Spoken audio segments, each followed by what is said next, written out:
Professor Marcos Vinícius de Freitas, eu sei que o professor destacou bem, olha, BRICS é comércio, comércio, comércio igual a comércio. Bem, porém, há algumas contradições no campo geopolítico, não vou falar tanto entre os membros do BRICS, algumas são evidentes, problemas fronteiriços entre China e Índia, problemas em certa época entre Rússia e China, hoje é um pouco até esquecido, mas teve problema, me recordo, lá em 1969, por exemplo.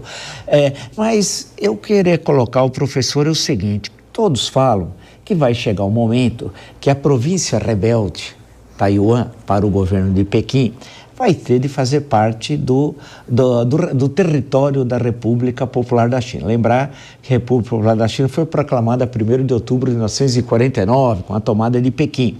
E Chiang Kai-shek, do Kuomintang, vai para Taiwan, Formosa, e ali, durante um longo período, era considerado a China, Taiwan era considerada representante da China. Porém, a partir da célebre visita de Nixon à China, tudo mudou antes pelo seu enviado, que depois vira secretário de Estado, Henry Kissinger, estabelece as relações mais à frente entre China e Estados Unidos. Lembrando que o Brasil estabelece relações com a China antes de oficialmente os Estados Unidos estabelecer relações com a China, só para lembrar a importância do pragmatismo responsável que eu me lembrei agora. Professor, Taiwan não é pouca coisa, ela tem uma importância econômica muito grande e há todo um simbolismo.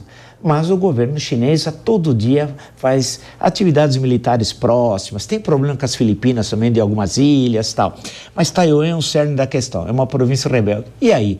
E se o governo chinês, em certo momento, resolver enfrentar os poderosos aliados de Taiwan, especialmente os Estados Unidos, e ocupar Taiwan, o que pode acontecer? Eu sei que nós estamos no exercício de futurologia, mas que cenários são possíveis disso? Ou isso não se coloca? Eu posso só fazer uma digressão no Mercosul e já entra na questão? Claro, como não? Eu sempre digo, e muita gente sempre me critica, mas eu acho que o Mercosul tinha que dar um passo atrás, virar uma área de livre comércio, cada um fazer o que quiser, ter um acordo de comércio entre si, para que cada um tenha a liberdade de fazer um acordo comercial. O Uruguai queria fazer com a China, Sim. O Brasil tem a liberdade de fazer... Porque essa história de negociar em bloco tem sido um impeditivo para que o bloco cresça. Claro que o Brasil usa isso como desculpa para não tomar algumas medidas que são necessárias para se desenvolver ou para ampliar e tirar esse protecionismo que é característico do Brasil. Então, os argentinos fazem a mesma coisa. Então, eu acho que tinha que dar um passo atrás, falar, olha, que tentamos o mercado comum, não deu certo, vamos voltar aqui numa área de livre comércio e vamos em frente que vai ser melhor para todo mundo. Eu acho que isso é importante. Até porque o acordo com a Europa... Duvido que saia nos próximos 20 anos, justamente porque os europeus entendem que comida é um assunto estratégico, não um assunto comercial. Então, isso muda muito na dinâmica de como poderia o bloco funcionar. Agora, a questão de Taiwan, eu sempre falo, né? O nome oficial de Taiwan é República da China. Nunca se pretendeu que houvesse uma separação entre a China continental e Taiwan. O objetivo do Kuomintang era justamente de transferir o governo que estava em Beijing temporariamente para Taiwan. Então, esta ideia separatista que nós observamos e que existem grupos separatistas que atuam dentro de Taiwan, vem muito insuflada também pelo Ocidente no sentido de querer transformar Taiwan numa pedra de tropeço chinês para a China continental. Mas os chineses são muito claros, Taiwan é parte da China. É como se, por exemplo, durante o último pleito eleitoral brasileiro, o presidente que não foi eleito mudasse para Fernando de Noronha e dissesse, não, aqui é o Brasil agora e eu sou independente e olha vocês, aí nós recebemos apoio dos Estados Unidos, é uma carta do presidente dos Estados Unidos apoiando, né, que aquela ali é o Brasil e o Brasil não pode fazer nada porque tem o apoio dos Estados Unidos. Então a gente entende que a situação, como o Ocidente prega, é ridícula nesse processo histórico de querer criar este conflito com a China. E Taiwan tem uma posição estratégica também muito importante. A semelhança do que Cuba é, ali no Golfo do México, que agora eu já não sei como é que eu chamo, né, professor? Chamo Golfo da América, Golfo dos Estados Unidos, Golfo do Texas, não sei o nome, né, que os geógrafos agora utilizam ao se referirem ali, mas há que se lembrar que quando os russos pretenderam colocar mísseis em Cuba, os norte-americanos quase fizeram uma terceira guerra mundial. Agora, para o comércio internacional, é importante que a China consiga desenvolver o seu comércio. Porque uma das coisas que nós nos lembramos das duas guerras do ópio é que os ingleses basicamente fecharam o acesso também àquela região e, com isso, os chineses não têm locomoção. Não podemos esquecer que a locomoção da China se dá pelo Pacífico, pela costa leste do país. Então, esta é uma área fundamental de relevância e importância estratégica. É a mesma coisa que a Ucrânia. Só que a gente no Ocidente vai querendo tomar esses passos, fazer guerra preventiva, dizer que existe a iminência de atacar, e aí nós criamos toda essa situação complexa. Agora, o Estreito de Taiwan é um processo de incorporação ou de reincorporação à China continental, que pode não acontecer no governo do presidente Xi Jinping, mas é alguma coisa que, como o chinês tem aquela famosa paciência histórica, não é? É só observar o que aconteceu em Hong Kong, né? Eles esperaram no relógio, dar os 100 aos 99 anos, quando deu, resolveram a situação sem uma bala. E é isso que os chineses não querem fazer justamente em Taiwan. Não haverá ali, a impressão que nós temos, a não ser que esses grupos continuem com essa tentativa de transformar em maior independência, que poderiam criar problemas. Mas, baseado naquilo que a gente viu na Ucrânia, depender dos Estados Unidos e do Ocidente para dar ajuda no momento de conflito militar é meio complicado. E pegando, claro, acho que o professor Marcos tocou até num ponto importante, porque a China, como uma civilização milenar, não tem pressa em relação à reincorporação de Taiwan. Apesar de existirem algumas estimativas de altos escalões militares dos Estados Unidos, dizendo que a probabilidade de uma guerra entre americanos e chineses acontecer em torno de Taiwan até 2030 é bastante alta. A bem da verdade é que os Estados Unidos me parecem ansiosos por essa confrontação, porque uma guerra direta com a China seria uma forma de você enfraquecer um competidor internacional.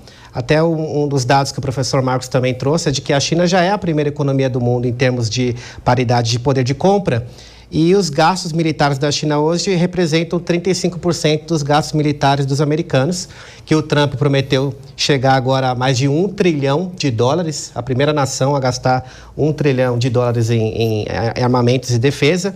E essa preocupação dos americanos com a China, e a administração Trump, ela tem essa ênfase no antagonismo geopolítico com esse país, acaba se transferindo para os BRICS.